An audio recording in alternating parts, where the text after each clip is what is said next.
നിങ്ങൾ കണ്ടോ ഈ ഒരു ജെല്ല് ഉണ്ടാക്കാൻ വേണ്ടിയിട്ട് നമ്മൾ ഒരു ദിവസം ഈ ഒരു ജെല്ല് ഉണ്ടാക്കി കഴിഞ്ഞാൽ ബാക്കി 30 ദിവസം നമുക്കിത് ഫ്രിഡ്ജിൽ വെച്ച് ഉപയോഗിക്കാം കേട്ടോ.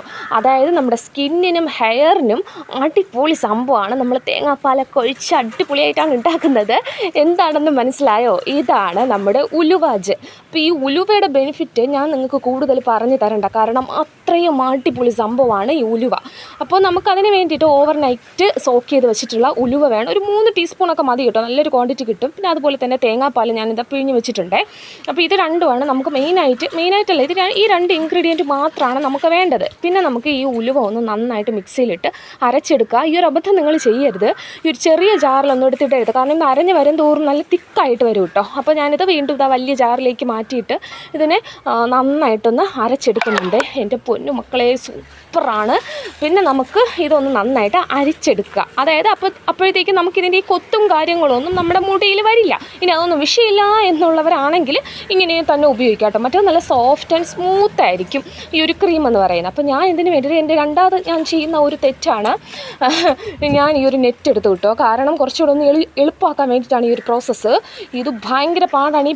ഇത് ഇത്രയൊന്ന് ആ ഒരു ക്രീം ഇതിൽ നിന്ന് വേർതിരിച്ചെടുക്കാൻ വേണ്ടിയിട്ട് ഇത്തിരി പാടാണ് കേട്ടോ. അപ്പോൾ അതുകൊണ്ട് ഞാൻ വിചാരിച്ചു ഇതിപ്പോൾ വലയൊക്കെ ആകുമ്പോഴത്തേക്ക് നന്നായിട്ട് പറ്റുമെന്ന്. പക്ഷേ ഇല്ലടാ, അതിൽ നിന്ന് ആ ഒരു കൊത്തൊക്കെ തന്നെ ഇതുപോലെ വരുന്നുണ്ടായിരുന്നു ഇങ്ങനെ അരിച്ചെടുത്തിട്ട്. അപ്പോൾ പിന്നെ അങ്ങനെ ചെയ്യുന്നതുകൊണ്ട് വലിയ ഇതൊന്നും എനിക്ക് തോന്നിയില്ല. അതിനുശേഷം ഞാൻ വേറൊരു ക്ലോത്ത് എടുത്ത് നന്നായിട്ട് വാഷ് ചെയ്ത് വൃത്തിയുള്ളത് എടുക്കണം കേട്ടോ.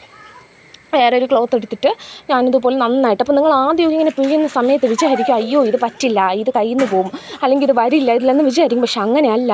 കുറച്ച് സമയം ഒന്ന് നിന്ന് ക്ഷമയോടെ ചെയ്ത് കഴിഞ്ഞാൽ നമുക്ക് ആ ഒരു ക്രീം മാത്രമായിട്ട് ഇങ്ങനെ വേർതിരിച്ചെടുക്കാൻ വേണ്ടിയിട്ട് പറ്റുമേ. അപ്പോൾ നമുക്ക് ഹെയറിലൊക്കെ തേക്കാൻ വേണ്ടിയിട്ട് നല്ല സ്മൂത്തായിരിക്കും, അടിപൊളിയാണ്. എനിക്കിത് എങ്ങനെ നിങ്ങളെ പറഞ്ഞ് മനസ്സിലാക്കി തരണമെന്ന് അറിയില്ല, കാരണം അത്രയ്ക്ക് അടിപൊളി റിസൾട്ടാണ് ഈ ഒരു സംഭവത്തിൽ നിന്ന് നമുക്ക് കിട്ടുന്നത്. സ്കിന്നിലും കൂടി ഉപയോഗിക്കാം, നല്ല ഗ്ലോയിങ് സ്കിന്ന് കിട്ടും കേട്ടോ.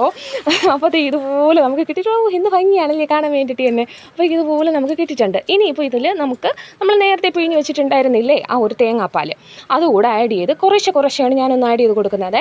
ആഡ് ചെയ്ത് ഇതിങ്ങനെ മിക്സ് ചെയ്തെടുക്കുക. ഇത് നമ്മൾ ഈ ഇരിക്കും തോറും ഈ സംഭവം ഇങ്ങനെ തിക്കായി വരും കേട്ടോ. ഇതിപ്പോൾ ഞാൻ ഇന്നത്തെ ആവശ്യത്തിന് മാത്രം എടുത്ത് പുറത്ത് വെച്ചിട്ട് ബാക്കി ഒരു കണ്ടെയ്നറിലാക്കിയിട്ട് നമ്മുടെ ഫ്രിഡ്ജിൽ സ്റ്റോർ ചെയ്യുന്നുണ്ട്. ഫ്രിഡ്ജിലിരിക്കുന്ന സമയത്ത് നല്ലൊരു ജെല്ലി രൂപത്തിലായിട്ട് വരും. നമുക്കിതൊരു 20 തൊട്ട് 30 ദിവസം വരെ സുഖമായിട്ട് ഉപയോഗിക്കാം, ഒന്നും ചെയ്യത്തില്ല. അപ്പോൾ പിന്നെ നമുക്ക് സുഖമാണല്ലേ, അതായത് ബോട്ടിലാക്കി സൂക്ഷിക്കാം. ഒരു ദിവസം നമുക്കൊന്ന് പണിപ്പെട്ടാൽ ബാക്കി ഒരു 20-30 ദിവസം നമുക്ക് സുഖമായിട്ട് വെച്ച് കൊട്ടിക്കാം. അപ്പോൾ അടിപൊളിയാണ്.